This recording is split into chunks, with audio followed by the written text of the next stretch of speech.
After taking the league by storm overnight, going from a practice squad player to a top 5 player in the league, USBA decided to rebrand their whole franchise after Brook. They changed their name to the USBA Chef Boy R Brooks. They remade their whole stadium after him and their uniforms as well. Where does he rank for you, Skip? Rob, I got him 9th out of my top 10 all time. You can check this out.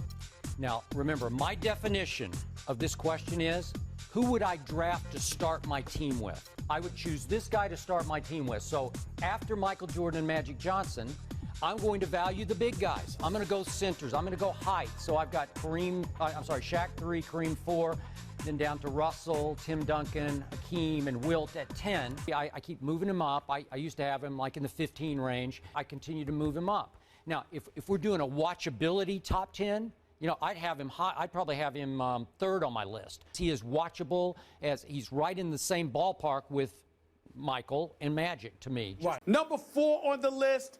Here's why I would say to you I don't have a problem with it. He is the greatest shooter we have ever seen.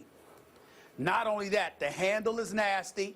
He's averaged about 7 assists in his career, and better than that over the last year and a half or so. He controls tempo. He does what he wants when he wants. You can't stop him as an offensive force. And he's so intimidating because of his elite marksmanship, his unparalleled marksmanship, that the job of a point guard, to be a facilitator, to open things up for everybody else, to be a floor general, he brings all of that to the table because of his offensive arsenal. So I have no problem with it. And if he continues on this pace, scoring the way that he scores, shooting the way that he shoots, and assisting, he could go down as one of the top 2 all time, top 2 or 3, because Oscar Robertson, Magic Johnson, I'm like, it's almost blasphemous to say somebody could usurp them. But I mean, you gotta consider it. But that's where I'm at. Now, here's my issue with this topic and debate. What's your definition of a point guard? We keep getting back to, is it pass first or shoot first? Is it combo guard we're talking about? Is it more 2 guard than 1 guard? I don't know what the definition, what are the rules here? How are you reading into this? Well, how I'm reading into it, Skip, is that I'm looking, like, for example, it's an interesting question because when I thought about it initially, I was saying no, because if this were Russell Westbrook, then we would be all over him in a negative capacity because he's a scoring guard as opposed to the true facilitator and orchestrator. The difference is truly is a floor general. He's just a floor general that can really, really shoot, and he doesn't turn the ball over that much. Okay, I got it. I got it. And we both agree, Magic Johnson, quintessential point guard, pass-first point guard who could score when necessary. If you needed Magic to get you 20, 25, he could do it. But mostly, he's going to facilitate and initiate before he's going to think about scoring. This year, I see him becoming more 2 guard than 1 guard. I told you before that draft, I would have taken him first because the handle was already nasty. He can distribute, but he's starting to be a little more 2 guard than point guard to me. But that, is he worth the 4th pick, you know, the 4th slot on this list? Yeah, I'm fine with that. But listen, Stephen A., in the end, you got to give John Stockton this. If we're just talking about pure passer, I don't think now whether you want to rank Stockton above him or not, that's another issue. But Stockton was phenomenal. It's just that a lot of those passes went to Karl Malone, you know, them pick and pops and stuff like that. I mean, I'm not saying it was easy, but Karl Malone, I mean, come on, man. I'm just saying. But I hear you. It's worth considering. He ain't better than Isaiah, though. I don't want to hear that.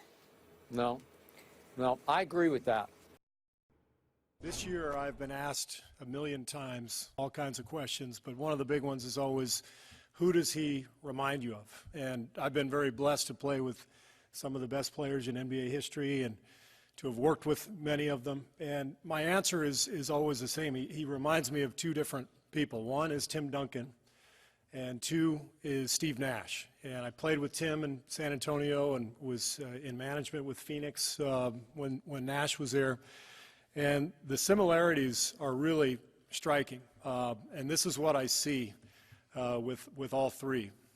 Incredible confidence, amazing skill, confidence to the point where maybe you dribble behind your back 30 times and take a fadeaway 35-footer and your coach is going, oh my God, what are you doing? Great shot, way to go. That kind of confidence, like never-ending self-belief. Nash had that, Duncan has that. And yet, the foundation beneath all that is this incredible humility and humanity and a quiet strength. And it's amazing to watch that because it's a very unique combination. You know, you think of players who are brash and confident, usually they're the ones chirping away. And to me, that's the most powerful form of leadership. Those guys I mentioned had that, and it carries over to the locker room, and it carries over to these guys. And we have an entire team full of players who are confident, but very much believing in each other and the process. And he makes it easy for all of us to sort of buy into this idea that we can do this together and we can achieve great things together. And I just want to echo what Bob said. When you win an MVP, it doesn't just come from nowhere. It came from right here. It came from Steph's family. You know, all those qualities that we talk about, that I just mentioned, the humility, the work ethic, the passion, that comes from family. That's another comparison with Nash and Duncan, great families. And that environment, growing up, has led to this moment. The love, the passion, the work ethic within the family has all sort of conspired, all about family. And he's all about his mom and dad, and that carries over to our team. Our team is all about family.